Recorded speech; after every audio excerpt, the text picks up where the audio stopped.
Gue mau tanya gimana caranya dia bisa mengambil keputusan yang cepat untuk memainkan pemain dari bangku cadangan di babak kedua dan kemudian mengubah style of play dari Persib, dan itu dia lakukan berkali-kali dan Berhasil. 99% berhasil. 99% kalau menurut gue. Menurut lu apa faktor yang ngebuat dia bisa melakukan itu? Itu yang gue sampai hari ini nggak tahu. Karena biasanya kita bisa baca pelatih. Dia akan masukin pemain A sebagai contingency plan B, atau dia akan masukin pemain B. Ini dia bisa masukin pemain C. Yeah. Jadi kadang-kadang bingung gue, ini gak salahin, tapi it works kapan-kapan. Bukan kapan-kapan, hampir 99%.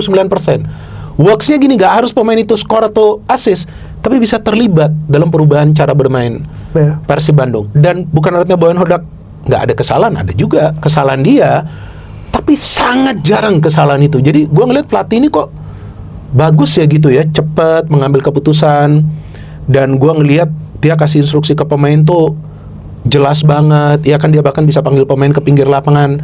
Dan gue gak ngerti ya, mungkin dia setelah pertandingan tuh serak, karena kalau ke wasit tuh dia yang paling keras tuh. Kalau gue lihat di antara apa pelatih lainnya, wah kalau udah merah tuh merah-merah marah-marah sama wasit. Energi seperti itu gak gampang. Dan gue ngeliat energi seperti itu di pelatih timnas kita sebelumnya, Sintayong. Gak pernah duduk Sintayong. Boyan Hodak jarang banget duduk. Jarang banget.